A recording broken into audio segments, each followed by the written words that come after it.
Hello, I'm Jonasz Rewiński. Welcome on board the Eastern Express. And as always, I hope you enjoy the journey. In today's episode, we focus on Belarus as pressure mounts on the country over the release of political prisoners. President Donald Trump says he believes hundreds of detainees could soon walk free after his talks with Belarusian leader Alexander Lukashenko. But human rights groups warn that while releases may bring relief, the broader crackdown shows no signs of abating. Let's take a look at our latest report to find out more. Alexander Lukashenko has ruled Belarus with an iron fist for decades. One of the ways in which he maintains his grip on the country is by jailing political opponents and activists. Although some of these individuals have been released over the last several months, there are still hundreds of people behind bars in Belarus whose only alleged crimes are opposition towards the Minsk regime. US President Donald Trump says that releasing these people may happen sooner rather than later. He's got 1,400 or 1,500 or a large number, and we're talking about releasing them. Some are political, I guess a lot of them are political, and looks like they're going to be released at some point in the pretty near future. Many prominent journalists and activists remain behind bars. One of them is Andrzej Poczobut, a Polish-Belarusian journalist who was a leading figure among Belarus's Polish minority community. Nobel Prize laureate and human rights activist Alex Białacki is another prominent prisoner. The conditions that both of these men have had to suffer have been described as hellish and horrific. The families and friends of the political prisoners hope that US pressure will lead to their swift release, as they fear each new day could bring with it heartbreaking news.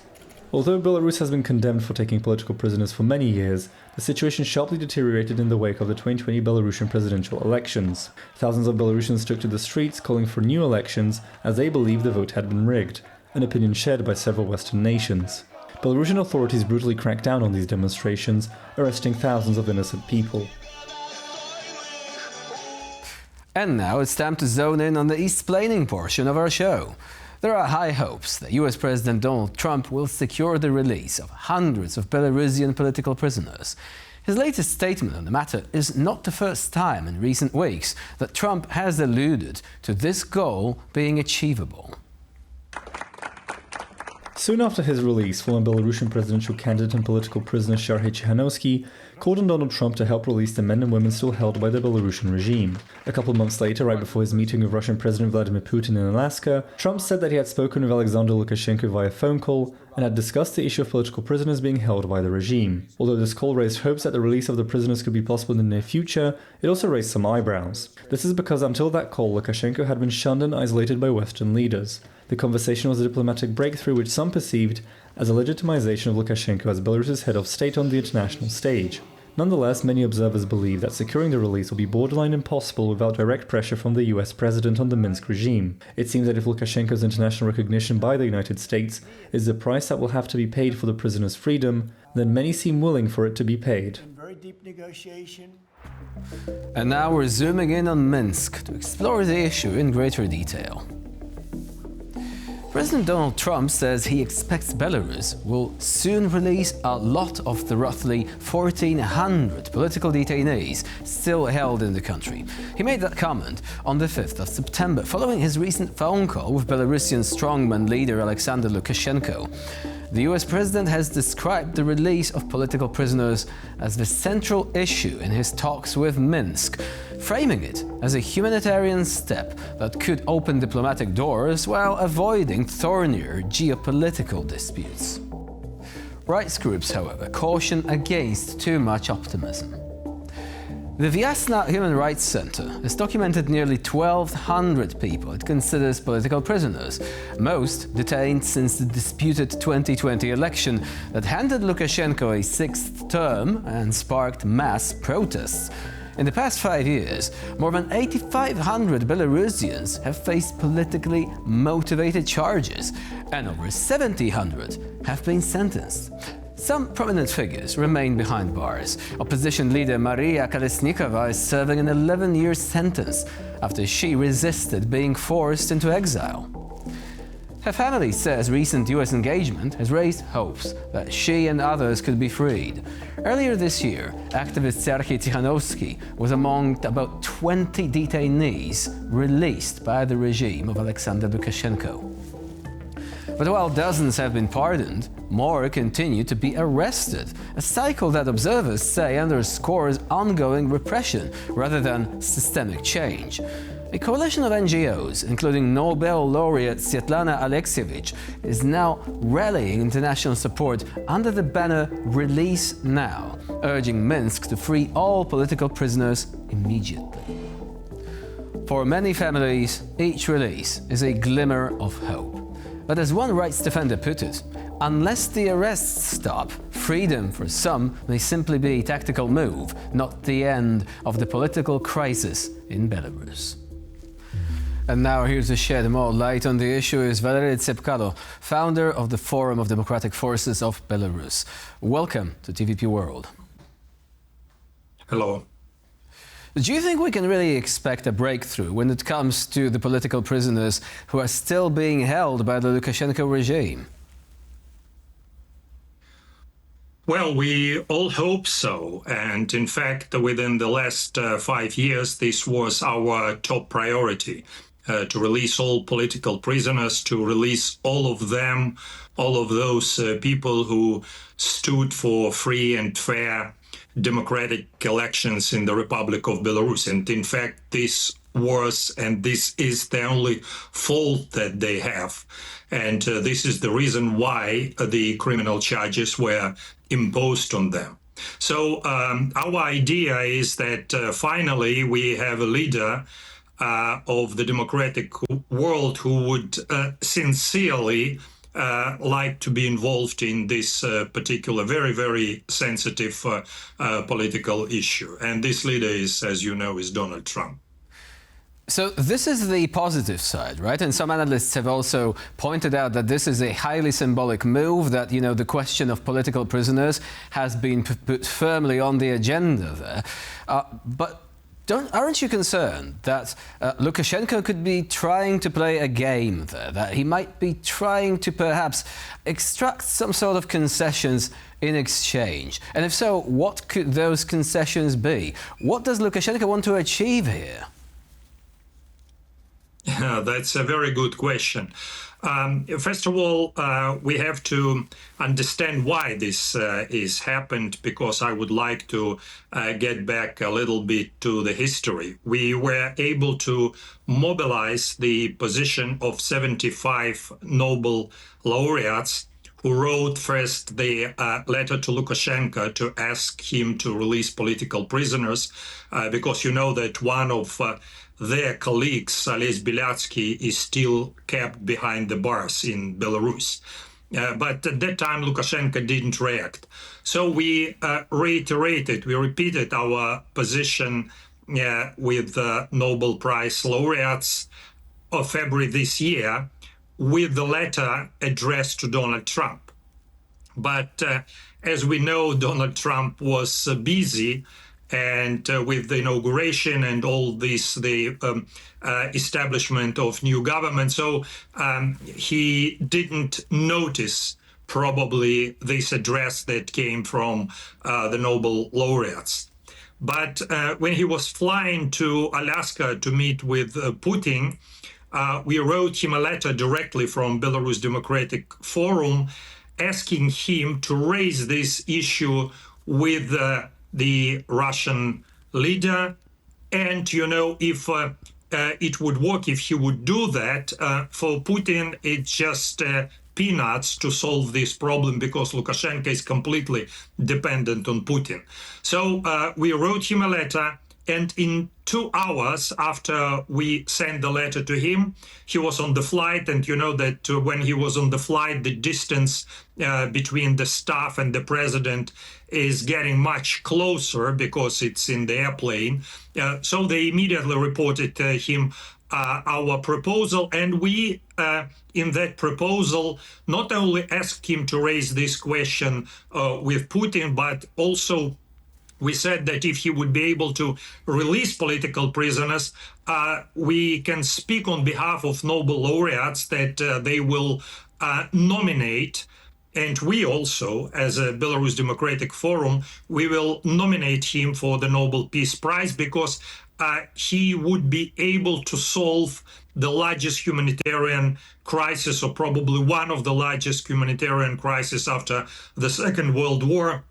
You are aware that besides this huge amount of political prisoners, huge number of political prisoners that are kept in Belarus, 500,000 people had to flee the country, and to close the criminal charges would mean that they would be able also to return back to their homeland. And this, in fact, as you probably know, the High Commissioner, the UN High Commissioner on Refugees, he got twice the Nobel Prize for solving the refugees problem. So, just it's like two solutions in one package. First, to release political prisoners and to close the criminal cases. And Donald Trump, instead of raising this question with Putin, he decided to make a direct phone call to Lukashenko, asking him to release 1,300 political prisoners. So that actually is interesting, because it seems that Donald Trump might actually be aware that Putin, while pretending to negotiate, he often backtracks, he's often dragging his feet, he's often not really acting in a way that even Trump himself expected him to. Do you think that Trump has actually noticed that Lukashenko could be more open towards perhaps some sort of a deal? And the big question, obviously, is what could that deal be? Trump actually referred to Lukashenko recently as a highly respected president of Belarus. Now, we in the West know that he is not really even the president of Belarus proper, because he has actually rigged the elections. Do you think this is a signal that in exchange for releasing political prisoners, perhaps for some sort of reforms, Lukashenko would be allowed back into the fold, so to say? He would be allowed to remain the part of the civilized world and not be shunned as an autocrat. Would this be a price worth paying? Because that would mean that democratic change in Belarus would become a very distant prospect.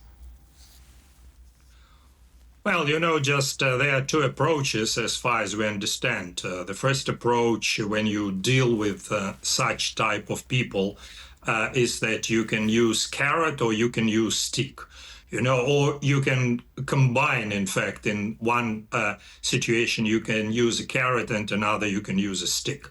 So we all remember that the foreign minister of Poland, Sikorski, tried to use stick, and we came to him with the ultimatum initiative.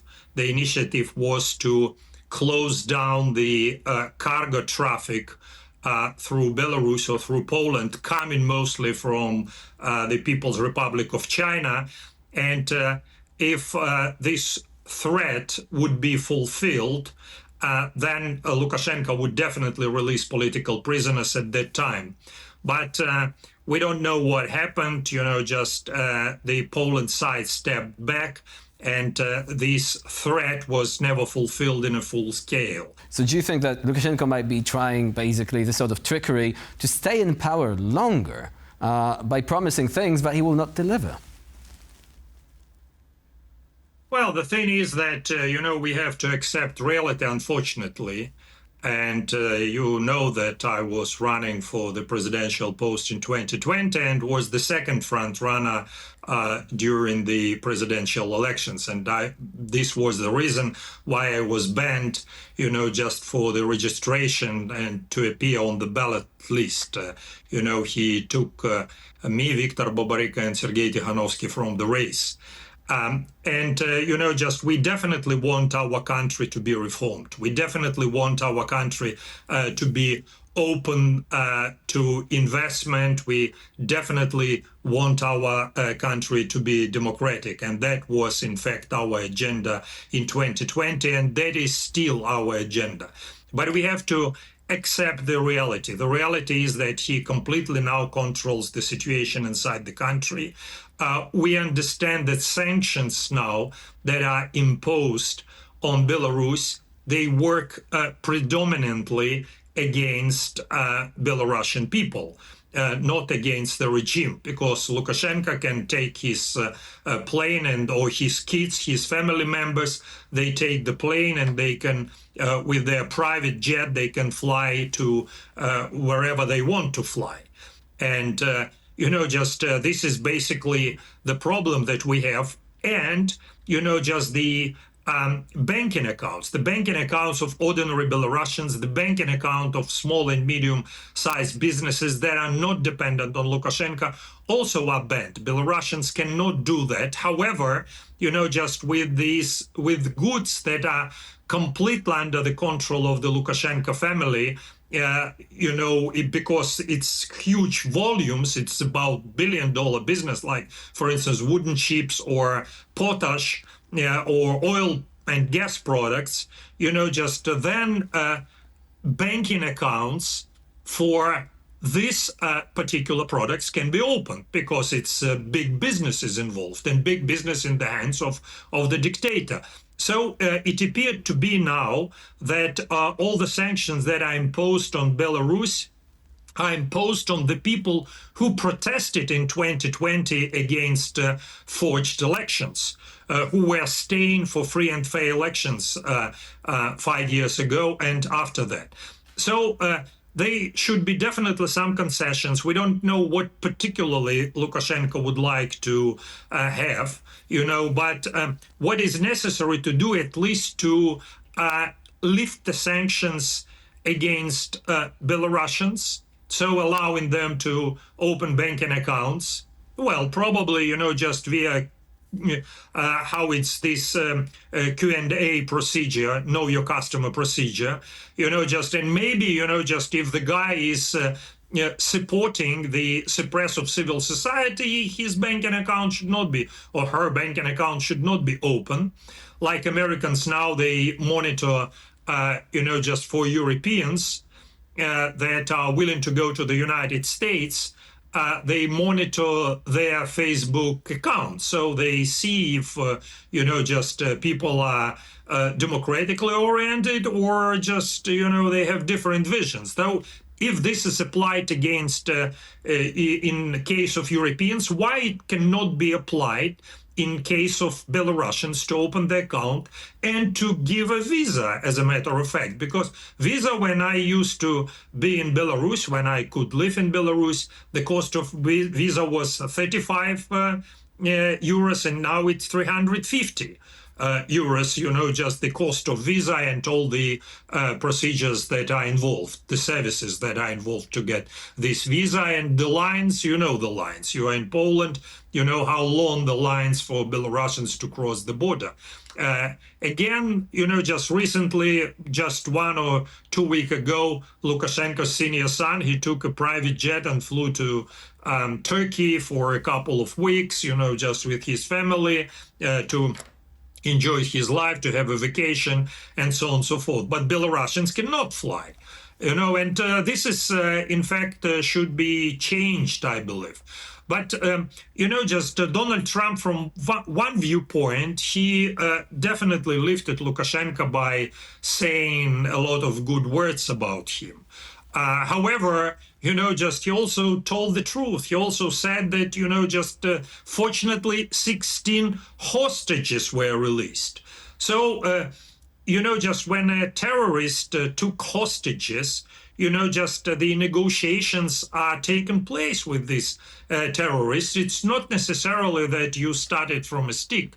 You should start from carrot, because you want to know what are the demand of a terrorist who would like to, and if you would like to release the hostages that a terrorist group, this or that terrorist group, would take. So, normally it started from negotiations, and we believe that Trump acted in this manner, in a good faith, starting with negotiations, and then, if it will not work, then he will probably, we hope so, he will probably move to the stick politics. Valery Tsepkalo was our guest today here on TVP World. Thank you very much for joining us and for sharing your insight. Thank you. And now we're moving on to Eastern News Flash, a curated selection of all the other stories from the East that you absolutely don't want to miss. In what was the largest airstrike in Russia's invasion of Ukraine, Moscow's forces hit the Ukrainian capital and damaged the seat of the country's government. This comes as reports indicate that Russia intends to manufacture thousands of new high-precision missiles this year. The latest attack is yet another display that points to Russia not being interested in real peace. Ukrainian President Volodymyr Zelensky has warned that the airstrike will prolong the war, as it had killed 4 people and set the Ukrainian cabinet of ministers building on fire. Several high-rise buildings in Kiev also damaged by drones, according to the city's emergency services. As the capital is reeling from this attack, Ukraine's military intelligence has warned that Russia is showing no signs of stopping and, in fact, intends to manufacture around 2,500 high-precision missiles in 2025. These would include cruise, ballistic and hypersonic missiles. Despite US attempts to broker a peace deal between Russia and Ukraine, Moscow has done nothing but ramp up its military production to new heights. In addition to the missiles, the Russians also want to manufacture a wide variety of military equipment, including dozens of combat aircraft and hundreds of tanks. Even as Russia has been ramping up its air attacks against Ukraine, Kiev has not been standing idly by. A recent Ukrainian strike has hit a key Russian refinery and a pipeline station linked to the Druzhba pipeline. Resources such as oil and gas are the main ways through which Moscow is able to fund its war machine. This is why Ukrainian forces recently coordinated a series of deep strikes into Russian territory, which targeted some of the country's most important fuel infrastructure sites, the Ilsky oil refinery, and a pipeline pumping station. The aim of these attacks is part of Ukraine's wider strategy to degrade Russia's ability to supply its forces with fuel and rake in profits from its oil exports. This is not the first time that Ukraine has damaged Russian infrastructure. The very same refinery was hit in February and July of this year. What's more, the Ukrainians have also carried out successful hits on Russian military personnel sites and logistics warehouses in the Kursk region. British intelligence warns that tens of thousands of Ukrainian children are being forced through Russia's propaganda patriotic education programs.